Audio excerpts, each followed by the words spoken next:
Pouco antes de morrer, um pássaro num ramo de árvore a acordou. Às 4 da manhã, antes de clarear o dia, Narime, Narime, disse o pássaro, acorda, acorda. O que serei eu depois que morrer? Um som? Um aroma ou nada? Comecei uma toalhinha.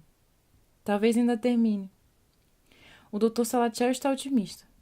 O quadro é estável, diz. Talvez o esquerdo esteja um pouquinho menos bem. O direito está ótimo. As radiografias são nítidas. A senhora pode ver. Não se nota nenhuma ramificação. Às 4 da manhã, antes do dia clarear, Nádia Danon começa a recordar. Queijo de ovelha, copo de vinho, cacho de uvas, o cheiro da tarde lenta nas colinas de Creta, o gosto da água fria, o sussurro dos pinheiros. A sombra das montanhas cai sobre toda a planície. Narime, Narime, cantou o pássaro. Vou me sentar e bordar. Antes do amanhecer eu termino.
Eu, quando tinha 3 anos, perdi meu avô materno, mas apesar de relatos de que eu era muito próxima a ele, eu não me lembro dessa experiência. Então eu considero que foi em 2006 quando eu perdi a minha avó paterna. E aí depois, em 2016, eu perdi meu avô paterno também. E recentemente perdi uma pessoa que era uma figura quase que paterna, enfim, um misto de pai, irmão, grande amigo. E acho que isso resume um pouco as minhas experiências com morte. Mas eu diria que a primeira foi a minha avó, porque foi a primeira que eu me lembro ativamente dessa perda. A primeira vez foi em 2011, quando eu perdi minha avó materna por câncer. E alguns poucos meses depois eu perdi meu avô paterno e foi de repente, foi um acidente de carro. Eu já tinha presenciado, na verdade, a morte de várias pessoas próximas, entre aspas, o noivo da minha tia, um tio de uma ex-namorada, mas a primeira vez que morreu alguém que me afetava diretamente foi minha avó paterna, e amanhã fazem 2 meses da morte dela. Bom, a primeira experiência que eu tive com a morte de alguém próximo foi um tio meu, quando eu tinha 7 ou 8 anos de idade. Mas acho que não sei, pela idade ou o que quer que seja, tipo, na época eu não consegui entender nada. E só depois, acho que num ano bem macabro, onde eu perdi 3 pessoas da minha família que fizeram parte de minha criação, que eu fui entender o que era morte. É da minha referência de vó. Porque, embora as minhas avós estejam vivas, eu nunca tive contato com elas assim. Na verdade, eu tive 1 ano de contato com a mãe do meu pai e contatos eventuais com a minha avó, mãe da minha mãe. E a dona Judite é a avó-mãe do meu melhor amigo, que cresceu comigo.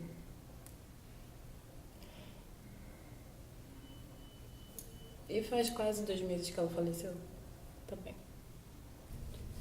Eu não sei se a gente compreende de fato o que é a morte, assim. Eu acho que a gente vai se acostumando, né, com a ideia da morte.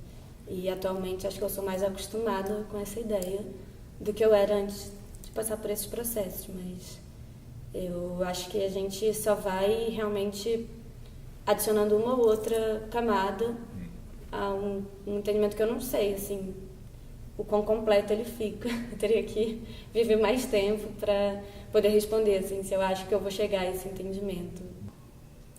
Então, a partir dessas 2 mortes, né, porque antes eu via a morte muito de fora, na televisão, notícias, em algum conhecido do conhecido, algum primo da minha avó, algo assim muito distante. Então, foi a partir dessas pessoas que conviviam comigo e que são da minha família, principalmente meu avô, que morava comigo, que eu compreendi o que é a morte, o impacto da morte.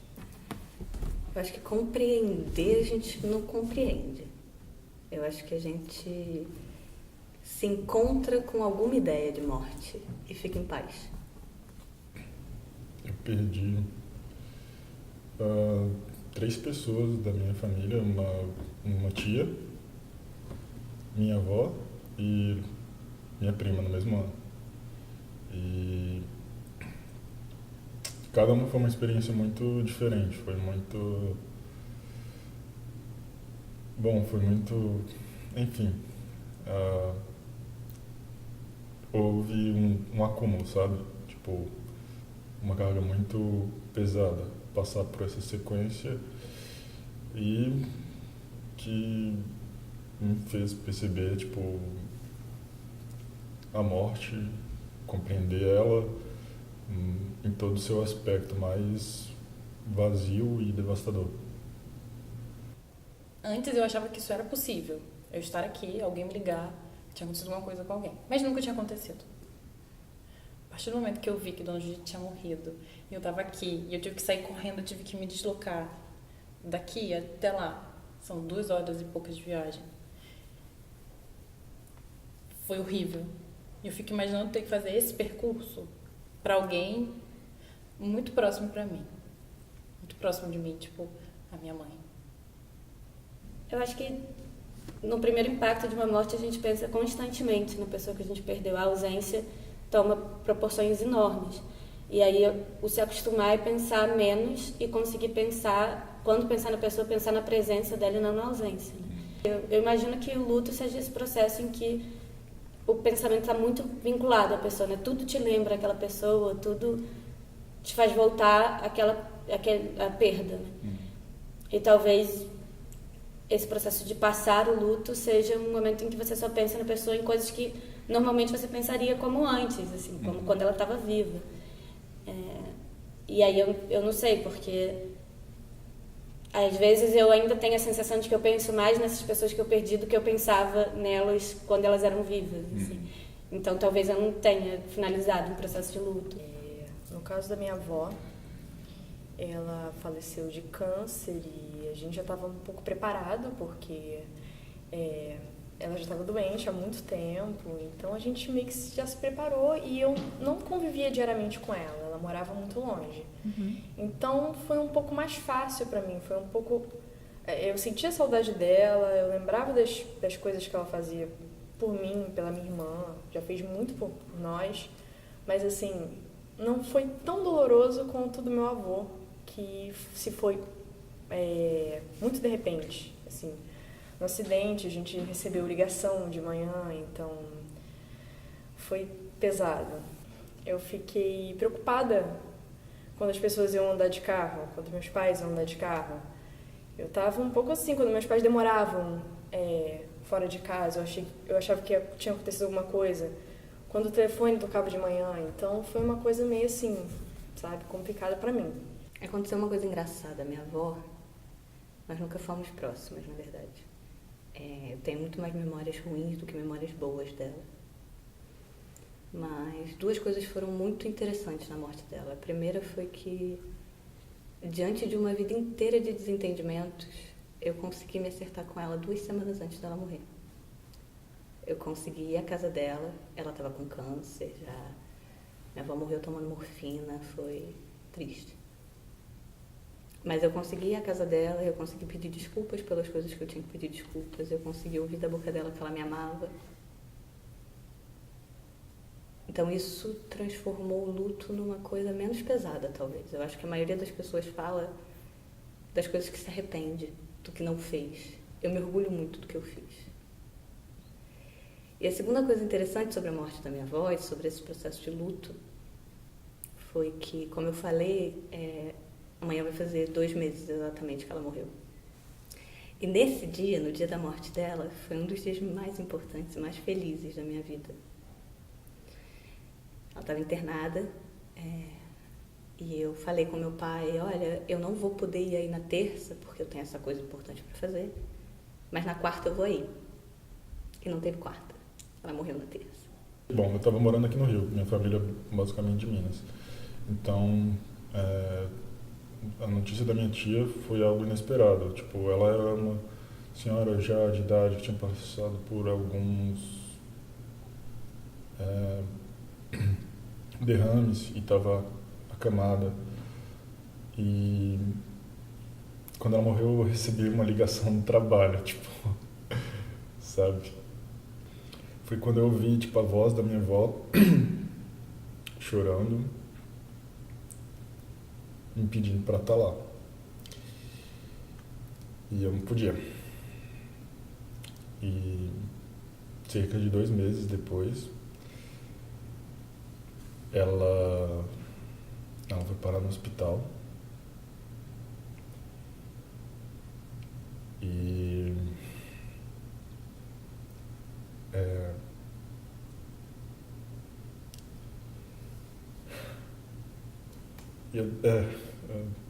eu não estava lá também. A Dona Judite, a perda dela me significa que eu perdi o mais próximo do que eu imaginava que era ter uma avó. Que é você chegar na casa dela 3 horas da tarde e ela te perguntar: já comeu? Já almoçou? Tem arroz, tem feijão, tem carré se você não gostar. Eu posso fritar um ovo pra você. Posso fazer um café. Como é que tá a faculdade? E os namoradinhos? Quando você casa?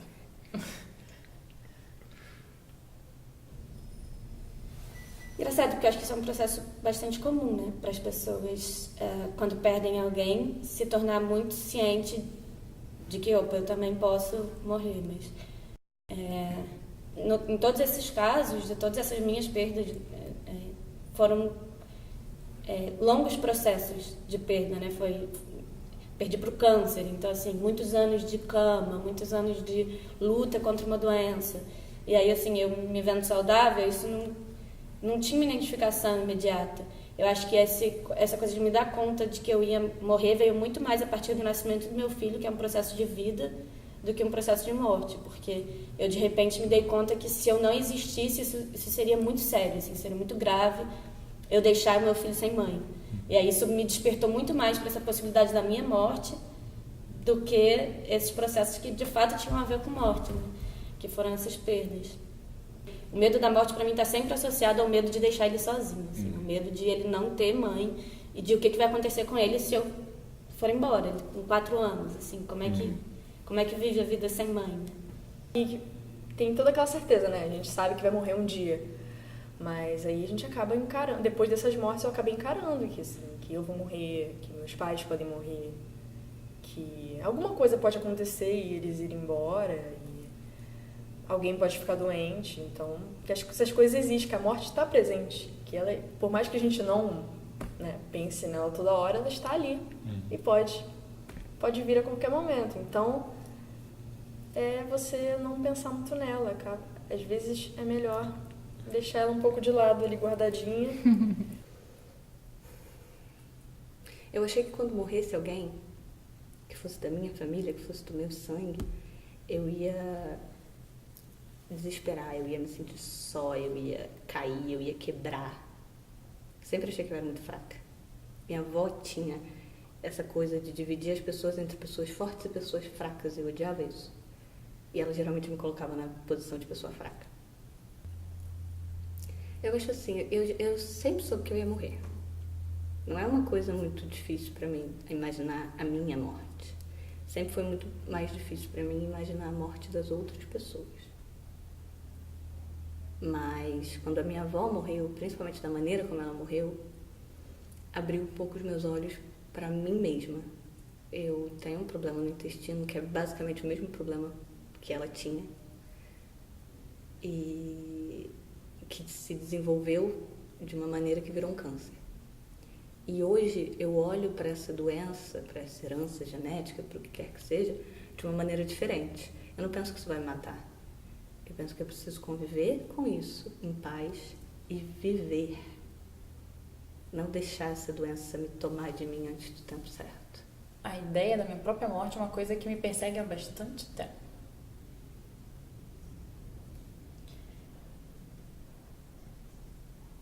Eu sofri um acidente de carro quando eu tinha 7 anos.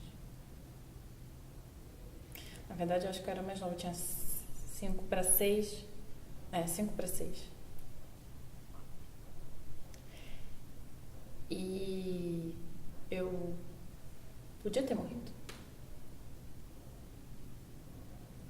Minha família toda podia ter morrido.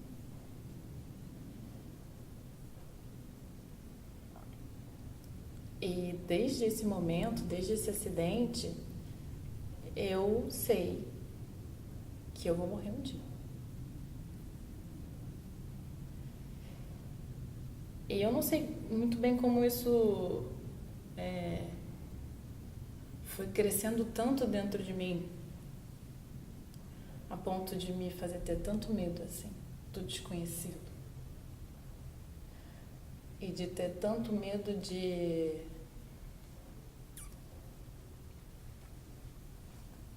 perder as pessoas que eu sei que sempre estarão aqui pra mim. Tenho medo de querer abraçar minha mãe e não poder, que é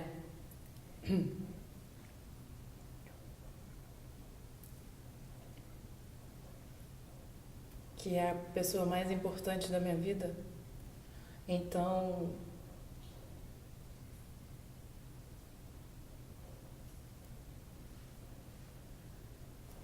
tenho muito medo de ficar sozinha, sem ela. Como eu tô hoje. Eu tento... Pra mim, o importante, assim, é que as coisas que me foram ensinadas por essas pessoas, eu consiga passar pro meu filho, assim, consiga que ele tenha um contato com essas pessoas. É muito difícil, porque, assim, não sei se na verdade, se é possível. Mas eu tento botar a música do Sérgio pro Theo ouvir, pro Theo entender o que essas pessoas foram pra mim.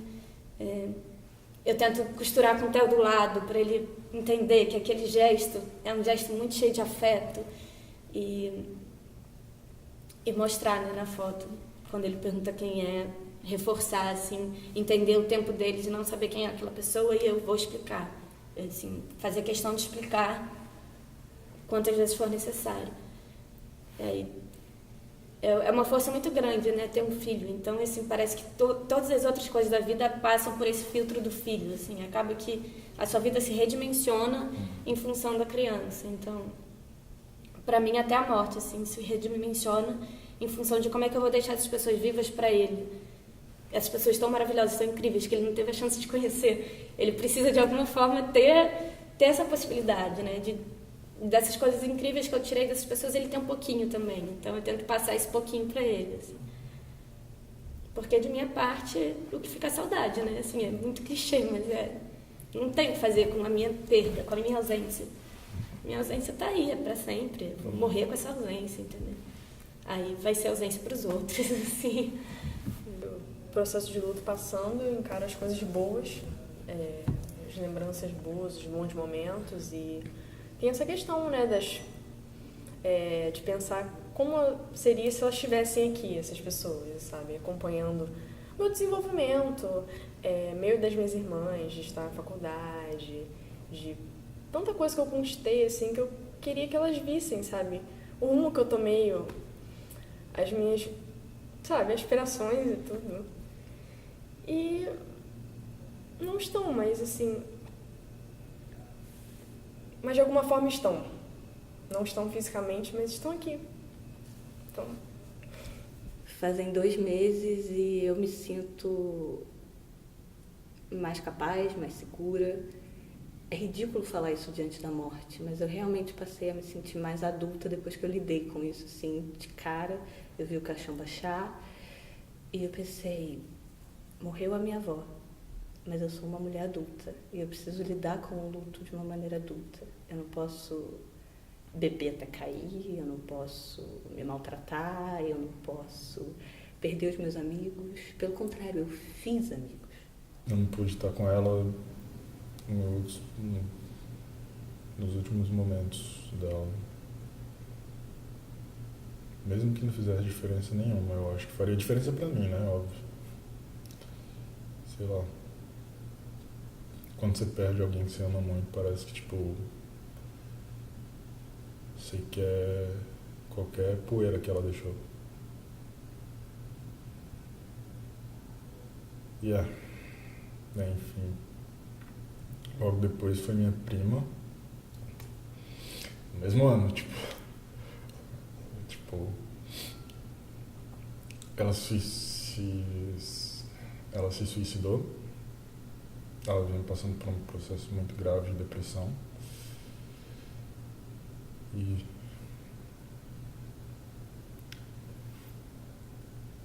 acabou que... Quando a gente sofreu esse acidente, a minha mãe foi a mais prejudicada.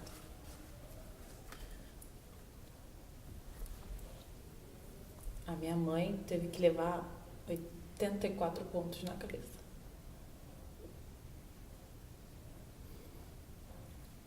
Quarenta e pouquinhos por dentro e 40 e pouquinhos por fora.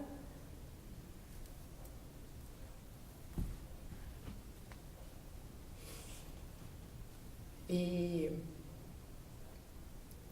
ela ficou presa dentro do carro.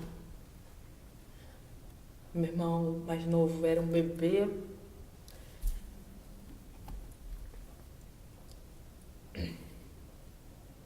O Júnior, que é o do meio, era um semi-bebê. Eu era uma menina. E quando eu olhei para o lado e vi a minha mãe ensanguentada, e todo mundo sendo tirado do carro, e só ela ali, porque ela não conseguia sair. Isso foi muito impactante para mim. E eu lembro de que foram todos os meus 3 irmãos e os meus 3 irmãos foram na ambulância e eu, minha mãe e meu pai fomos numa viatura da polícia. E a única coisa que eu lembro, assim, efetivamente, desse trajeto é de que eu estava deitada com a cabeça no colo dela e meu pai do outro lado. E eu só lembro de gritar, não me deixe. A experiência de perder o Sérgio, por exemplo, é também, em parte, a experiência de ter tido ele. Assim. Para mim, ter tido ele é central. Ter tido ele, com certeza, é definidor de quem eu sou. E eu acho que se a morte é grande, assim, se a morte ocupa um espaço muito grande na vida da gente, é porque a presença da pessoa ocupava um espaço muito grande na vida da gente. Então, sabe, assim, eu tinha certeza que, sei lá, que o Sérgio ia estar no casamento do meu filho, ou em qualquer outro momento que eu vislumbrasse para o futuro, ele estaria ali, assim, porque ele sempre tinha estado ali. Eu conheço ele desde os 5 anos e ele sempre foi uma pessoa querida. Então, eu sei lá, acho que eu nem sei se eu respondi a sua pergunta. Acho que eu me perdi, mas é isso aí. Tá ótimo. Tá bom. Tá bom. Obrigado, Manuela. A morte, lidar com a morte de pessoas próximos, assim, acaba contribuindo para você amadurecer, para você encarar a morte, e encarar que ela existe e que, sabe, existe, tá aí e tem que viver e tem que aproveitar. Essa coisa do aproveite o momento, assim, sabe, bem clichê, mas é isso mesmo. Não posso dizer que a morte da minha avó só me trouxe coisa ruim, pelo contrário. Ela me trouxe e me colocou em contato com pessoas que fizeram a minha vida mais feliz. Obrigada, Fernanda. Nada, obrigada a vocês.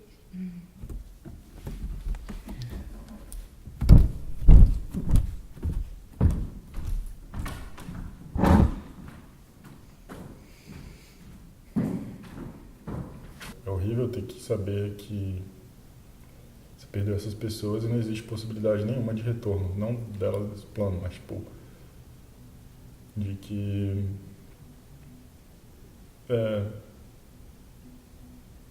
sem céu, sem inferno, sem qualquer espiritualidade, tipo, a morte dessas pessoas é só vazio. Obrigada. Fazer autoescola é um ato de resistência e rebeldia. Porque, enfim, eu acredito, de fato, que eu vou morrer no acidente de carro, por exemplo. Então, essa é a colaboração que esse acidente trouxe para minha vida.